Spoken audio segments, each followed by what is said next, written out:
Hello everyone, and welcome back to the third module of Build Your Professional ePortfolio in English. Now that we've covered the education part in this lesson, we are going to give you valuable information on how to write the professional experience section of your resume. Just like the education section, your professional experience is also presented as a series of bullet points with your job titles, the organization you work for, and the duration of your employment. In addition, your professional experience section includes a more detailed list with the tasks you've completed while holding your job. The format of this part should look something like this. We are going to talk about how to write each of these parts in this lesson. Let's start by recalling some job title word endings we learned in our first lesson. Does the sentence contain a job title? No, this sentence does not contain a job title. It contains the field accounting rather than the job title accountant. What about this next sentence? For a complete list of job titles, please see resources. The second step is to choose your level of experience for your job title. Those job titles can change a little depending on your experience. When you first start out in a job, your job title might have the word intern or trainee in it. An intern or trainee means that a person is beginning in the field and may not be getting paid to do the job. Let's say a person is working in the field of electrical engineering and he is in the last year of college. His job title might be electrical engineering intern or electrical engineering trainee because he is volunteering at a company to gain professional experience. If you're a level above an intern, you can use words such as entry level or junior. They mean that you probably have education but not experience. At this level, your job title will look like entry-level software developer or junior software developer.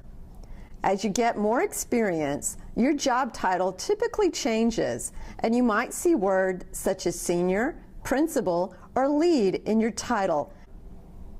Some people work for a company, but they are self-employed. Their job title usually has the words contract or freelance in it, as in contract software developer or freelance software developer. Obviously, job titles change for certain professions like medicine.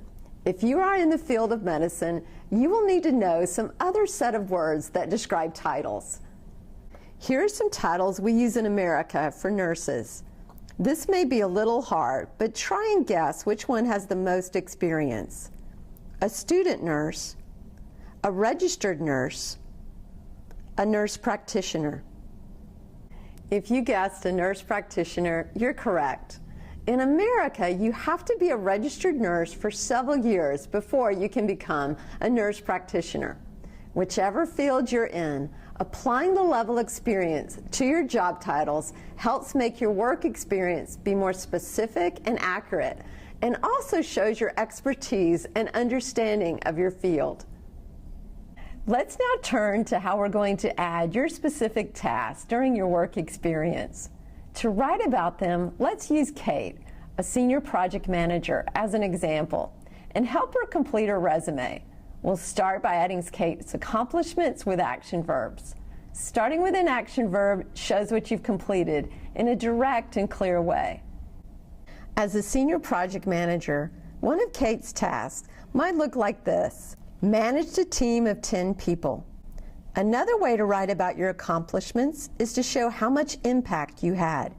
To do this, we will need to use verbs that indicate change, such as changed, modified, improved, or increased.